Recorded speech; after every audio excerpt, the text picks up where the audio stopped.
Hello, everybody. It's Kateri, And Owen. and welcome to the Soothsayer's Tea feature episode. Today, we're going to be discussing spellwork. What is it? Where to start? And why do you suck at it? Why do we all suck at it? Why are we all the worst witch ever? That was a It, good show. it was a good show. But yeah, so kind of bringing to the spirit of our Tarot Talk episode, this is going to be inspired by the High Priestess. And what else is more fitting than just talking about witchcraft in general? Yeah, I think so too. I think witchcraft, spell work, there we go, Yes. is a great topic for this episode. Also, for anyone wondering why I might sound a little bit different this week, it's because I am extremely ill. Yes. Not ill as Mhm. in like cool, just sick, like Yeah, disgusting. I'm not. I don't think anyone has used the word ill for cool since like at least the 90s or Shut like up. like that is such an like a that's a grandmother thing to say. That's not even like middle age. That's grandmother. Well, again, podcast is canceled. Thank you, everybody, for listening. Oh, all right, let's Our get in. weekly canceling. Our weekly or hourly canceling. So one of the first questions to really start off with is, what the hell is a spell?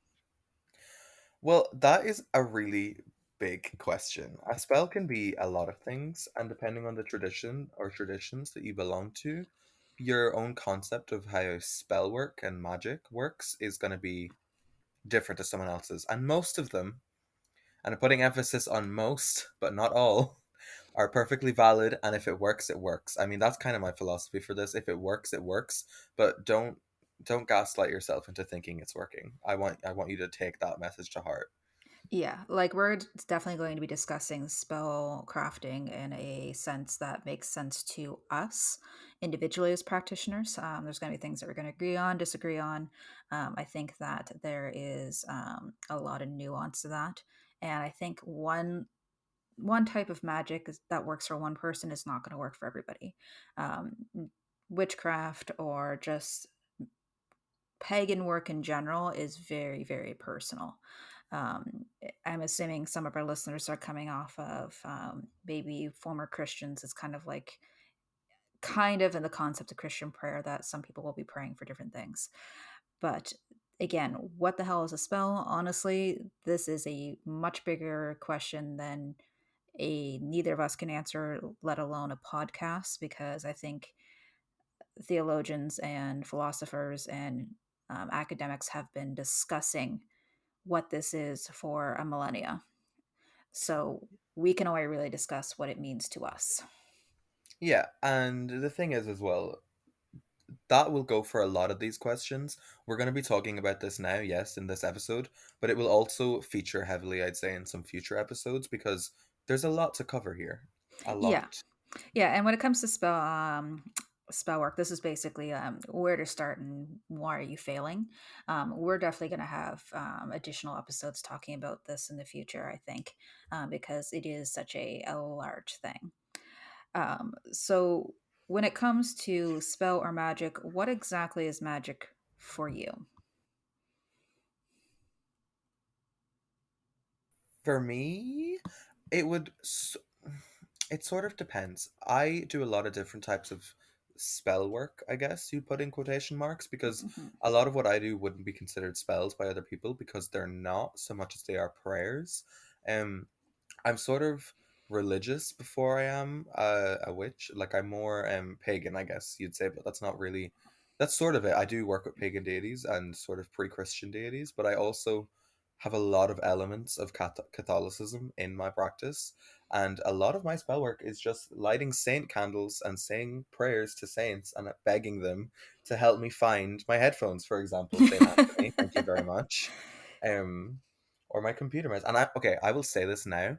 I have never had a prayer to Saint Anthony fail. I was I got my hair cut once and like it was just by my mother. It was over quarantine and we were out sitting on the balcony and I was like, shaking myself off afterwards like a wet dog because I had hair all over me. And my ring that is very, very important to me flew off my finger and into the like field below us. Oh my And gosh. this was very like this was like 4 to 5 inches of grass. The ring was not easily going to be found, and I didn't even see where it went. I just noticed that it was off. I felt it leave my finger, and then it was gone. I couldn't see it anywhere. I didn't even see it hit the ground. And my mother gaslit me into thinking that I took it off before we started, and I was like, no, I don't believe you. And so I went downstairs, climbed out my window, climbed over the fence, and said my little prayer to St. Anthony and just sort of walked around a little bit in a circle. Okay, wait, that's not true. I walked around for half an hour looking for it. Then I came back in, lit my candle for St. Anthony, said a little prayer, begged him, beseeched him, and then literally within like 2 minutes of being outside, I found it. And there you go. And I think that people don't quite understand. Again, that kind of comes into like what is actually spell work, right? Can it Hmm. be as almost kind of consecrated down to a prayer to a deity, in this case, a saint, which is something I'm very interested in the future. I think in my practice is kind of bringing in more saint work. Um, so basically, what's the spell? What is magic to each individual? For me, I am going to be referencing a lot of Jason Miller's book in this episode, which is The Elements of Spellcrafting, because I felt that it was a kind of a cornerstone book for me on understanding spellcrafting, understanding magic, understanding such and such. Um, I would highly recommend anybody go out and get it. Find it funny because the cover of the book makes it sound like it's going to be some really woo woo stuff. But if you actually go through it, it's actually really down to earth. There's a lot of cursing in it because he doesn't hold no bars. Like he's very casual in his approach, and it's a great book. Honestly, even if you're not pagan, I think it's a very interesting book for people to read, just because I think it really does put home the almost mundaneness of magic and how it's very much so influences the real world. It's not as, for lack of a better term, as magical as people think it is. So, one of the things that he kind of steps on that I really believe in is that magic is an influence, not a cause.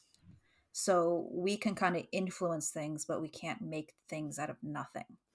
And the one thing that I'm seeing with a lot of newer practitioners, especially when they're seeing spells and such on social media, is that they kind of get the wrong idea of what spell work actually is. And again, you're influencing your life towards the things that you want to do.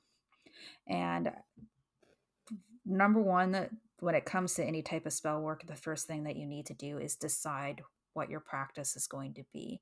So I don't necessarily believe, it's funny because there's a lot of things that are good for beginners, but spell work, I wouldn't say it's necessarily a advanced technique because it isn't, but it's like cooking. Anybody could cook, but not everybody can cook well. So I think it's important to almost really kind of figure out what you're doing in your practice first and kind of get that established and researched before you start stepping into kind of manipulating those influences.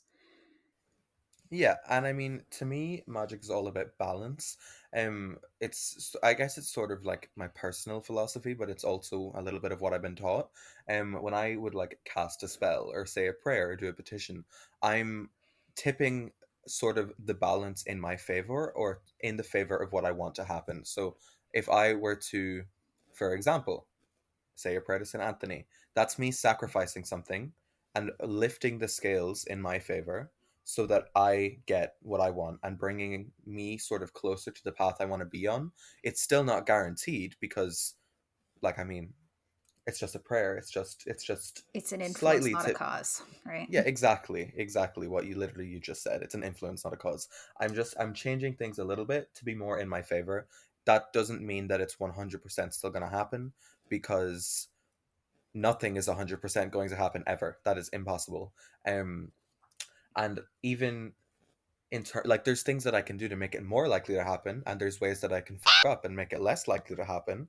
But Yeah, exactly. it's So yeah, there's so many things, and I do want to discuss perhaps like blowback a little bit later, but deciding your practice is going to be a big thing, and that comes into kind of introducing yourself into communities. I generally recommend doing like online communities. um, I We have a really big stronghold, like strong kind of strong grip onto the Discord communities that we join. I think that's where I've kind of learned a lot in my practice, because it's not a race. So deciding what you want to be for your practice, and when I mean deciding your practice, I don't mean like I'm a storm witch, or you know what, I'm a cosmic I'm a witch. sea witch because I like to swim and I like mermaids. Yeah. What I mean by that is that finding your practice, or deciding your practice and researching your practice, is that seeing if you actually want to follow either an ancient or established religion. Wicca is very much so a organized religion, in the sense that they have a hierarchy and such, and there's nothing wrong with that. But when it comes to spell work, is that you are going to have to live within those parameters. If you're standing in a tradition, you have to play by those rules. If you're going to choose to be a eclectic witch, which means that you kind of take a little bit from everything, which is what I do, you really need to know your stuff. And I find I don't even know what to call the witchcraft that you see on social media nowadays. It's almost like its own version of folkcraft to a certain extent. Would you agree?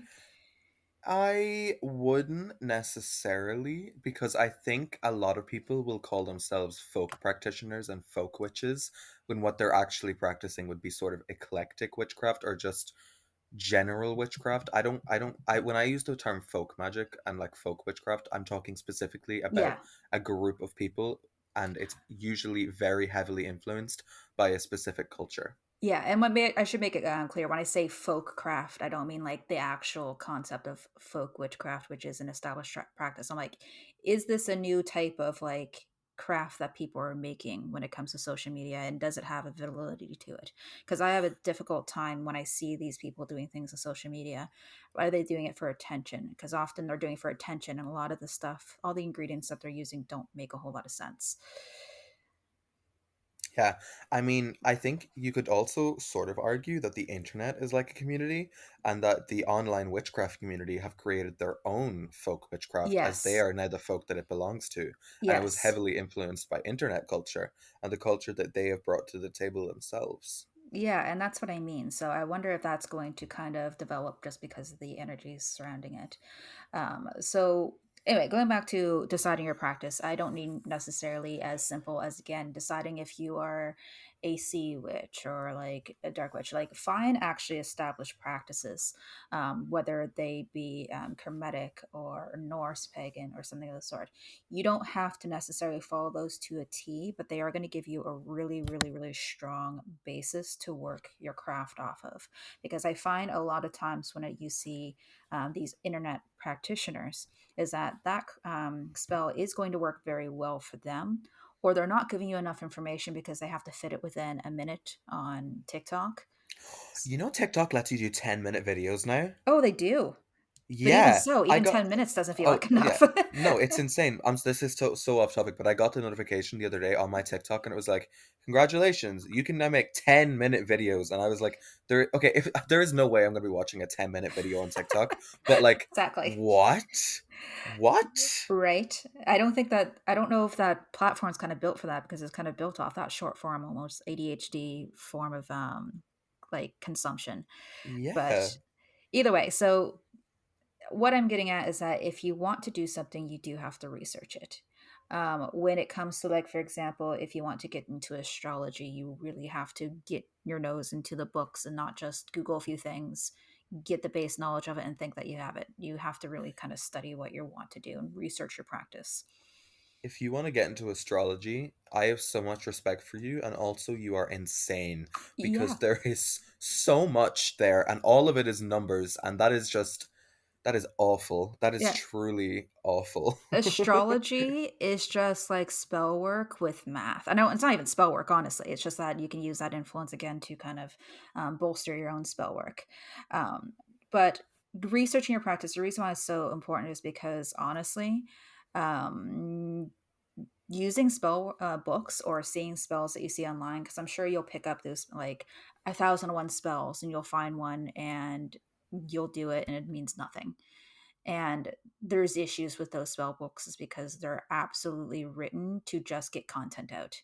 These are not like, who and who the hell has like literally a fucking like 1,000 spells at their disposal. I don't. Like, are you kidding me? Like that. I think that is insane. Yeah. It's literally written to get content out. It's literally written because they want to have people to, like, if somebody needs to, I don't know, curse their neighbor because they stole their spotted horse, then they have to write a spell for that. And like, it's not going to work.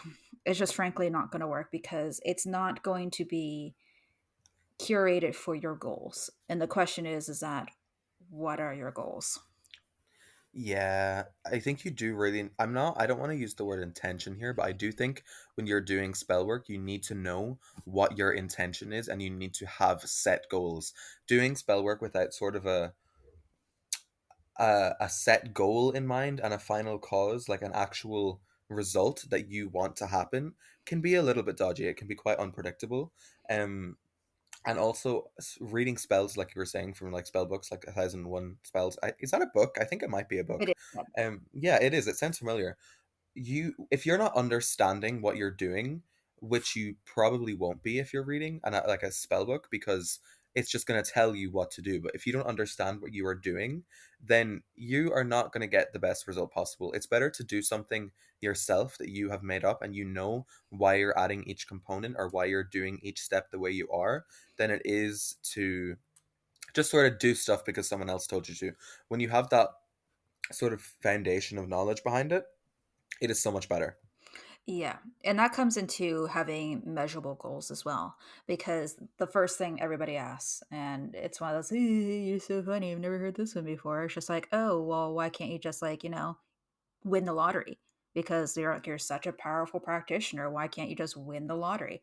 It's like because it's not a measurable goal because you still your life has to be in a position to be enchanted, right? Like the chance if you win the lottery is you're more likely to get hit by lightning the same spot 3 times over than it is to win the lottery. That's just the reality of it. That's just numbers, which is magic in its own bit.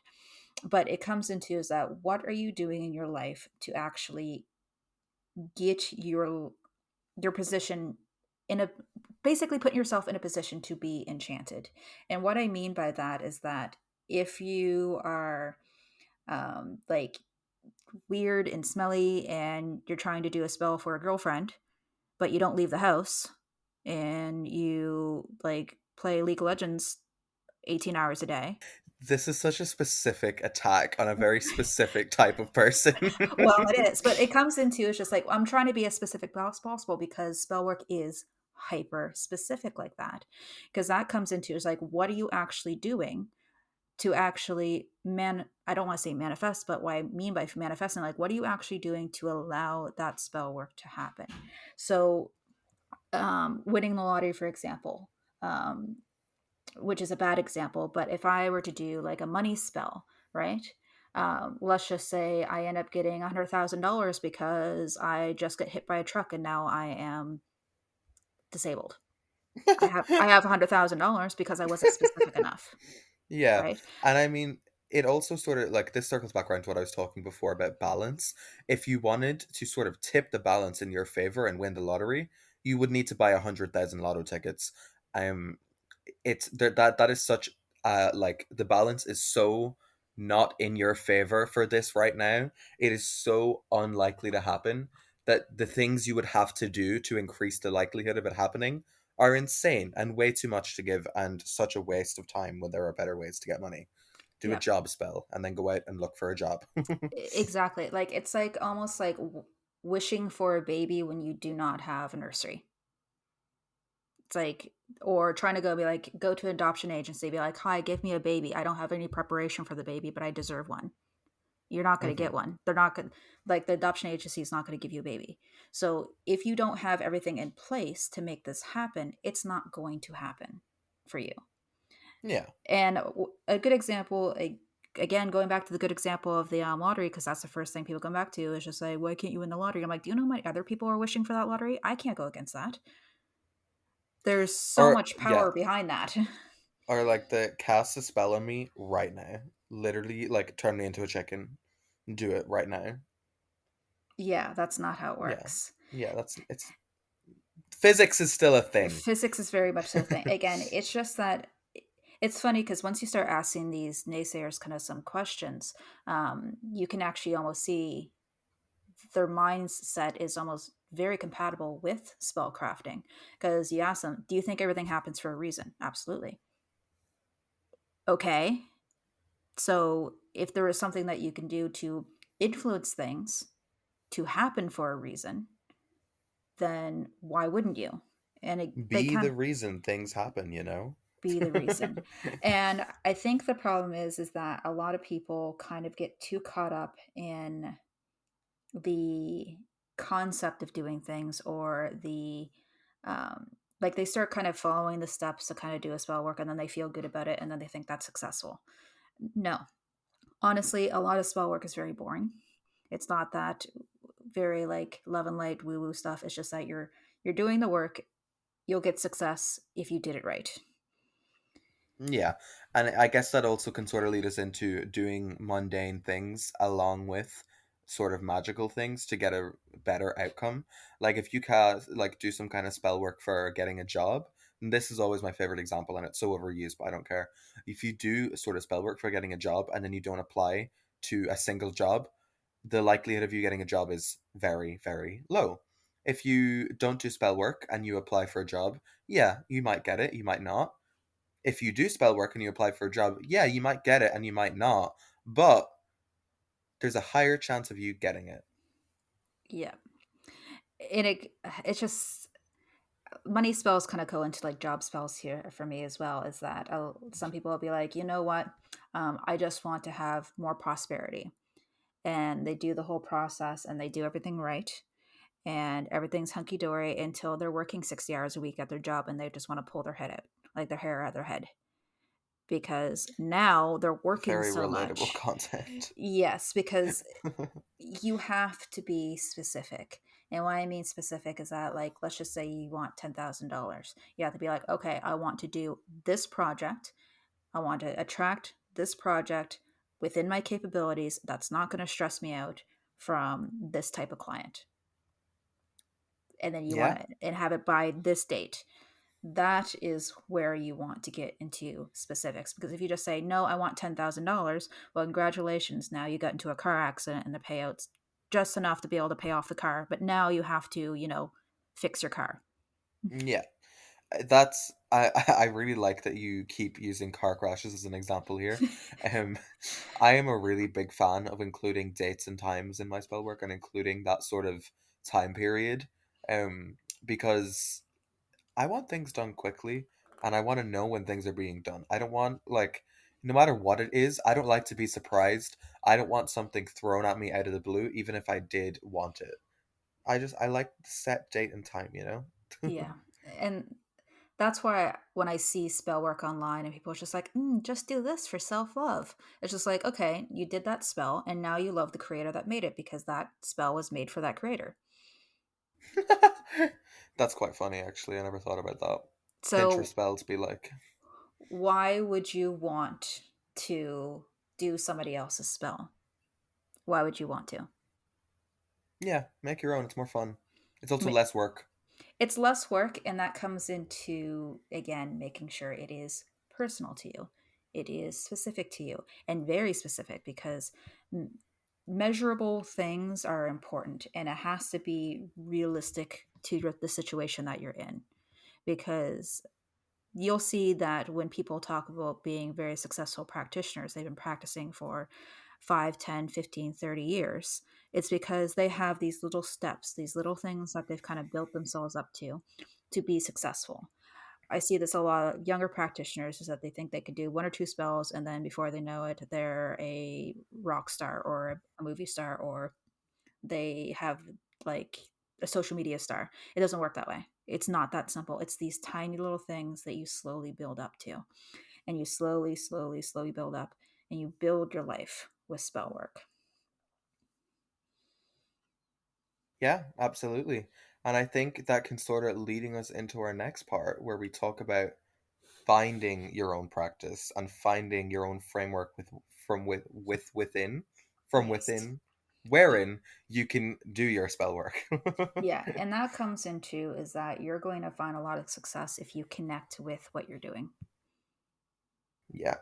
Yeah, if you are having sort of, I guess I don't want to say doubts, but if you're not really feeling what you're doing, you're not interested in what you're researching, you're not you don't really believe, I guess, in the components that you are putting into your spell work, it's probably not going to work out. And I'm not saying that belief is this very, very important thing, but I definitely believe that confidence is. Um and it doesn't have to be necessarily confidence within yourself, but just confidence within your ability to bring things that you want your way and how you're doing them. And I to go ahead. I think that belief is almost like can be almost an antithesis to it because what ends up happening is that people believe in this so much that they don't feel like they have to do any type of research to it. They just see that protection with rosemary, but they're not seeing all the other aspects of rosemary that could actually, with their spell. So Mm-hmm. that comes into is that like what are you do you know your practice? Do you know what you're doing? Are you interested? If you want to be a green witch or a herbologist, do you know every aspect of the herb that you're using?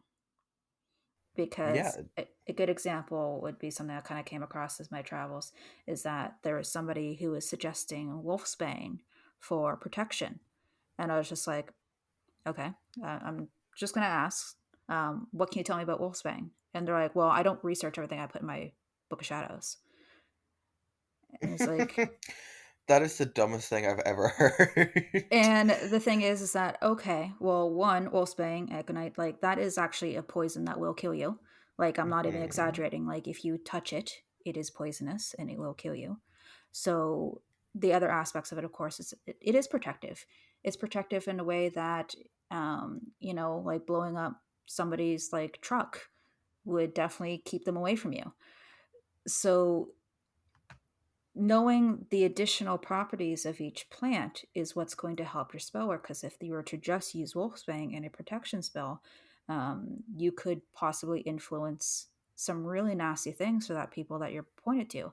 A good example in my case is I had some protections up, and there was an unfortunate situation that was no fault of the person, where they had to remove me from a project. Right?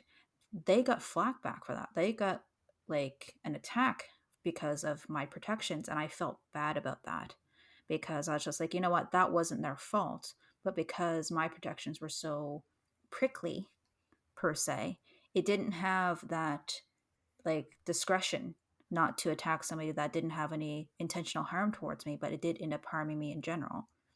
Hmm.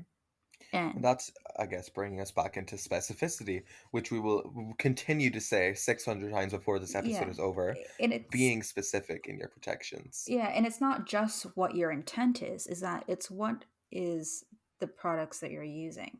When I say products, it's that again, you see these people almost putting together spells like they're like ingredients, like they're recipes.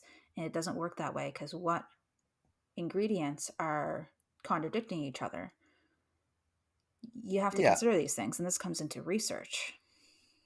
like you wouldn't put salt on bacon. I mean, you I mean, you could, but might, but you shouldn't. you really shouldn't. That is unnecessary, okay? Very unnecessary. But as a Canadian, you do definitely want to put maple on bacon. It's amazing. Get out. Please leave. I will be continuing this podcast by myself. Why would you say that to me right now? I swear to God, you will love it. But again, this comes into researching your practice and understanding what you're doing because I just I don't like aesthetic witchcraft where you see people again. I feel like this is going to be like us saying the same thing over again. Be specific. Don't follow what you see people do online. You want to get to the core of it, and a lot of it comes into reading books, learning about herbs, or learning about whatever practices you use. If you're a ceremonialist, you definitely want to just make sure that you understand. Again, I'm not a ceremonialist myself, so I can only speak very vaguely on this, but let's just say that you are doing like the star ruby. Are you familiar with the entities that you're pulling in that does banishing? Or are you just calling upon their names and being like, hi, I don't know who the hell you are, but thanks for helping me? No, you want to do some research so you can do proper respect to those entities coming in, so they are more interested in serving you. Because if you're not doing a proper like research, then what's the point of even doing it? Really? Circling back a little bit to what you just said about aesthetic witchcraft, I think we might have a disagreement because I have gone back and forth on how I felt about aesthetic witchcraft quite a lot. But I think I've finally come to I've settled on the idea that I kind of like it, and the reason I like it is because I mean, of course, it'll depend on what like the framework that you work within and what you believe in terms of like spirits and deities. But someone pointed out to me sort of recently-ish that things that are aesthetic and things that are beautiful are a representation of divine beauty, and that Yes. in itself can pay respect to divinity, and that can help your spell work. But if that sort of is a little bit more nuanced and a little bit more specific. If you're using things that are specifically beautiful because you know that it will please a certain divinity, then that is more sort of intentional aesthetic witchcraft. Whereas if you're just putting things together because they look good to you, then eh, Yeah. I'm, that's kind of silly. Yeah, and I mean this in like the negative sense where they're doing it because they're trying to get as many likes. You could tell that I kind of get a little kind of worked up about people that are doing this for social media clout. And what I mean social media clout is that it's not just an issue I find with the craft in general or paganism, is that I seen that's an issue with social media in general, especially when it comes to any type of social justice or anything of the sort, is that it's all very aesthetic and pretty and shown in a way to get people to um, double click on it, get the heart, and then they don't care about it the next day. And that comes into is that I'm okay with things being beautiful. I don't know if anybody's seen the things that I do when it comes to my tarot spreads. I'm definitely very aesthetic about it. However, everything has its place and everything has its, again, not the right term, but intention. Everything has its research behind it, and nothing is contradicting itself. Yeah, like if you are, for example, trying to follow two traditions that are sort of geographically the same, they're gonna have this similar plants and similar animals, but each culture is gonna have its own association with those animals. They may be similar or they may be completely different. And if you're trying to work within the two of them at the same time, good luck. That sounds like an absolute head fry. Because if you're looking at someone who's saying that rosemary's for protection and someone else who's saying that it's for love, you're probably not getting the kind of protection that you want. And if you're trying to work within both of those frameworks at the same time, good luck, Yeah, basically. and that comes into is that that's a question of that, especially correspondences, because I think that's what we're really discussing right now is correspondences. Is that correspondences can be definitely cultural. So what's in one culture may not be the same, and that comes into deciding, researching, and understanding your practice. Because if you have a very specific practice, for example, like in hoodoo, if you are a hoodoo practitioner, right, and in your practice there is a very specific correspondence for a certain product, let's just say a herb, right? Just because that has a different correspondences in Europe does not mean that it's you can just change it for the sake of the spell that you're doing. If you're standing in a tradition, you got to play within those rules. And that's where people talk about elective practices. And you see that often because they think it's, again, choosing between sea witch or cosmic witch or green witch or hedge witch. It's not that simple. It's not about choosing your Pokemon or choosing your Sailor Scout. You actually have to do the research on it, and that comes into electic witches actually need to be more knowledgeable about almost a little bit of everything and being able to find out what practice they primarily walk in.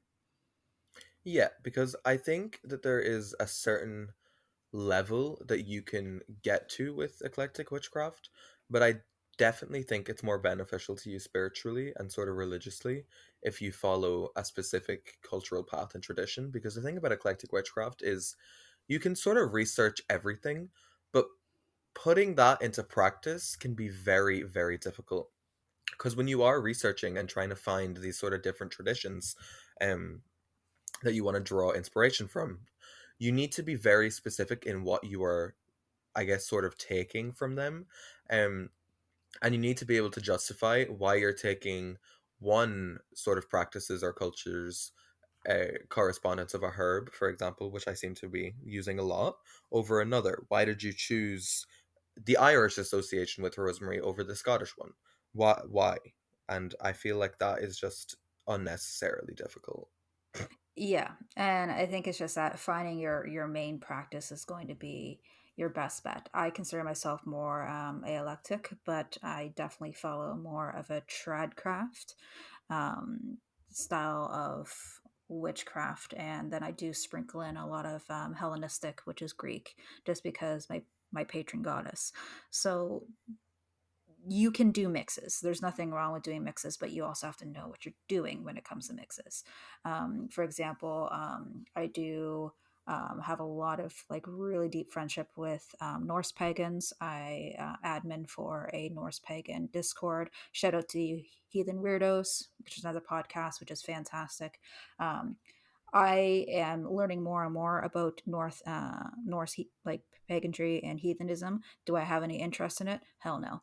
It just doesn't click. Like it just doesn't click for my practice, right? I've definitely learned quite a bit. There's very minimum I'm going to take from that practice because it's just not hitting for me. But knowing about it is important. Yeah. I basically in the same boat with astrology. I've got a lot of friends who are amazing astrologers. Um, and I believe in astrology to a certain extent, and they do sort of read my charts for me, and is always quite accurate. But there is absolutely no way that astrology will ever be a part of my practice because I hate it. I hate it so much. I can't do it, and it annoys me. It is too difficult, and I don't like that. Just scary. Yeah, like I'm dipping my toes in astrology, but it's a lot. And I think that we've definitely established our practice within tarot and what we use it for. It's for us, it's very strictly, well, at least not for, I shouldn't say speak for both of us, but it's like, it's very um, strictly like a really strong part of our practice, the divinatory portion of it, and Hmm. what we use it for. And I'm sure we both discuss using it in spellcraft and such. But really, to just drive home is that spellcraft needs to be personal to you and you need to know what every ingredient is because you don't need to have everything, but you need everything to have its place and have its story, and you have to make sure that it's not contradicting what you're doing. Like if you're going to be doing a money spell and you use rosemary for protection, why the hell would you do that? Why? Protecting yourself against money? Like if you want to have use a herb, which I don't have anything off the top of my head, but if you want to use a herb that's going to draw in and retain money, which they're definitely out there, you just have to find the like the plant, like the herbology books that offer you that knowledge. That's a herb that you'd want to use. If you can't have access to that herb, that's not necessary in your practice as long as that you're bringing it into the spell work. And I cannot put enough emphasis as well on honestly making sure it happens. You want to, if you do a spell and it works, you write it down and you try it again. If it works again, perfect, there's your spell. If you try it again and it doesn't work, might have been a coincidence. You have to Hmm. almost test run your spells to make sure that they work. Because if you do one spell and you're like, oh my God, it worked, and then you never do it again to see if it continues to work, then was it really a spell? Did it really work, or did it just happen? Which has happened. Honestly, that was just very common because if you're already making a plan without magic, sometimes things just fall in your lap just because you did all the right things. Yeah, like Because if you apply for a job and you did a job spell, you might have just had a good resume. I mean, you might have gotten the job anyway, but doing sort of these magical things in the background can sort of be more of an assured way to make sure that it goes the right way. yeah, like spell work is such a really big part of my practice, but I don't think people realize that how almost boring and mundane it is. And the reason why it's so boring and mundane is because you can't change things overnight. It has to be tiny little things. And that's where it's coming into almost like hexing, if we might even discuss that. Like, I don't believe in a one and done hex. That has to be like little things over and over time. And honestly, I don't give a shit enough about people to do that type of work. So a lot of people are like, why don't you hex? And I was like, because I don't care about, like, if I have to put that much energy into ruining somebody's life a little bit at a time and needle all the time, that's, I don't care about them that enough. If the, like, I don't know how to explain that in a way that makes sense. It's just like they're not worth my energy if I have to do that to them. I'd rather just cut them out.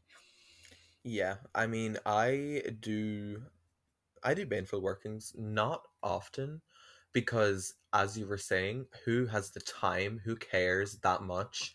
Um, it's very, very rare because honestly, it's just easier to just remove them from my life and to like not even move on, but just to stop being in contact with them because like who has the time? Who has the time to do this all of the time and to constantly be sort of redoing this spell work and putting in the extra energy to make sure that someone else suffers? Like, if you really hate someone and it's fair enough, I've done it myself, sure, go ahead. If you genuinely, spitefully hate this person so much that you are willing to put in this time and energy and effort just to be spiteful, then good for you because I don't have that energy. I mean, I do, just not all the time. I don't Well, have that much energy. at the end of the day, if you're spending that much time, are you giving them power over you?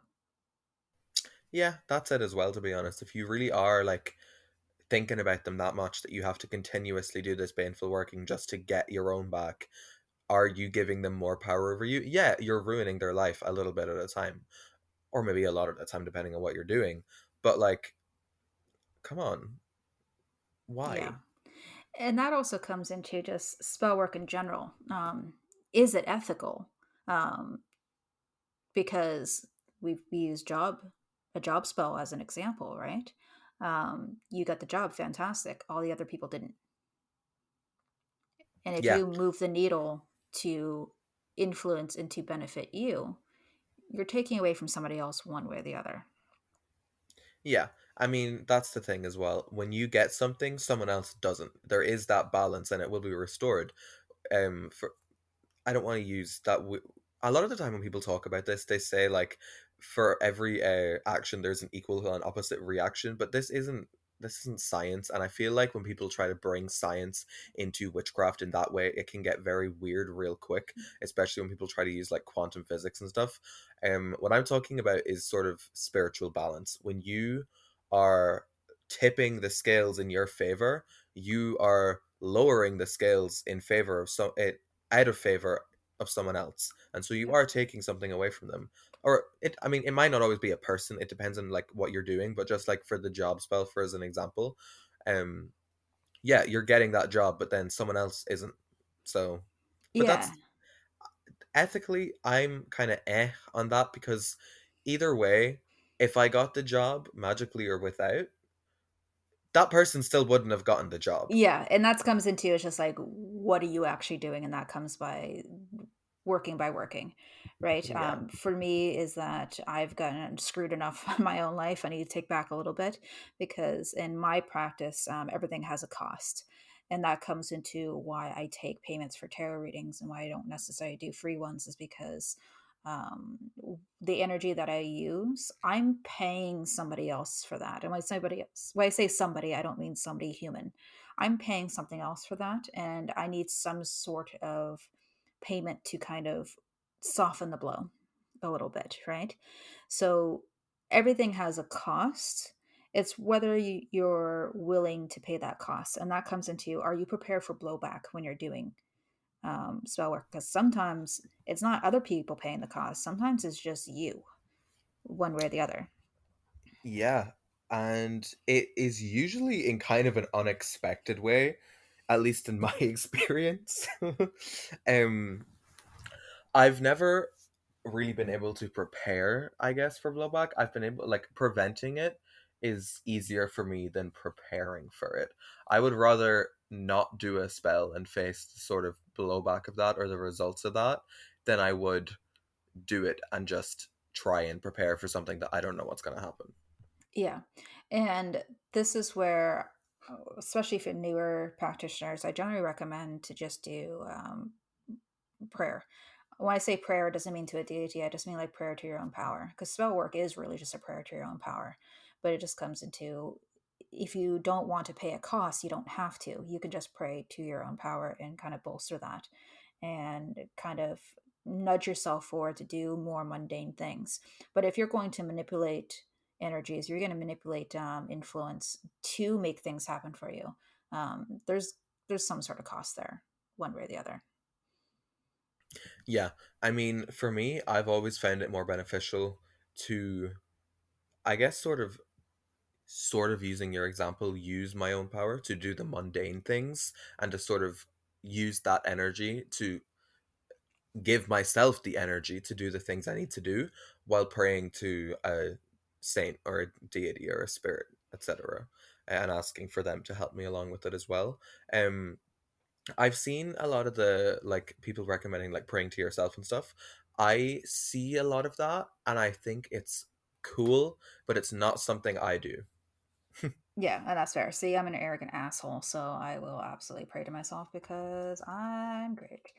Um, No, as you should, and honestly, I think everyone listening to this should start praying to you as well. I think this could become your deification. Um, yes, I I start a will. cult. Oh my god, I'm so excited. I will be hopping the next flight to Canada to build you your temple. Absolutely, put like peeled grapes in my mouth. It's gonna be great. Peeled grapes are the worst. What are you talking about right now? They're They've got amazing. their eyeballs. That's what makes them great. Listen, I'm not gonna be like one of those cool deities. I'm gonna be like, blood and bones, which is also still cool. So one thing to kind of finish off of is that this is a little more of an advanced working, but just something I want to throw out there. If you're really worried about like payment and payback and harming people, it's funny because a lot of people hear the word necromancy and they freak out, or spirit work in general. Is that depending on, this is again more advanced, but if you work with something that you can actually communicate with dead that are not that nice of people when they were alive, I like to almost kind of take from that energy, because what I do is that when I do a working, any blowback goes on somebody that deserves it. I love that so much for you. I really do. Oh my god, that is such a good idea. Yeah, I'm just like, well, you're not even alive, so you can't even like hurt anybody who's like living. Like, it's not gonna have a ripple effect within their family or anything of the sort. It's just like, you're dead. You don't deserve to go into the afterlife because you suck as a person, and you've sucked when you're alive and you're suck when you're dead. So I will do some spirit work to invoke them and basically step on their neck a little bit, and I'll be like, I'm punishing you to get what I want, because the payment has to be made, and I'm not going to hurt anybody in this world to do it. I'm not going to hurt myself. I'm going to hurt you to make it work. I'm gonna try that sometime. That sounds fun. Oh, it's a lot of fun, and that's the thing, is that I find it fascinating when people are like, I'm so scared of spirit work. Don't. It's definitely again more of an advanced practice because you need to know what you're doing. But when I do it, yeah, I find it funny that we did discuss again. Everything has a price, and I'm like, oh, I make people pay the price. They're just, like just some asshole from like the 1700s that didn't deserve to be on this earth. Oh my god. Yeah, so I think to recap a little bit, um, balance is important. If you're in a tradition, you play by that tradition's rules. You can't just make your own shit up. I mean, you can, but that's going to require a lot of trial and error, and I wouldn't recommend it. There are established traditions for a reason.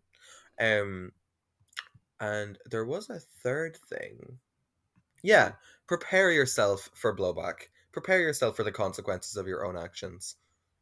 Unless you have like, a gimp to beat up, a spiritual gimp to slap around.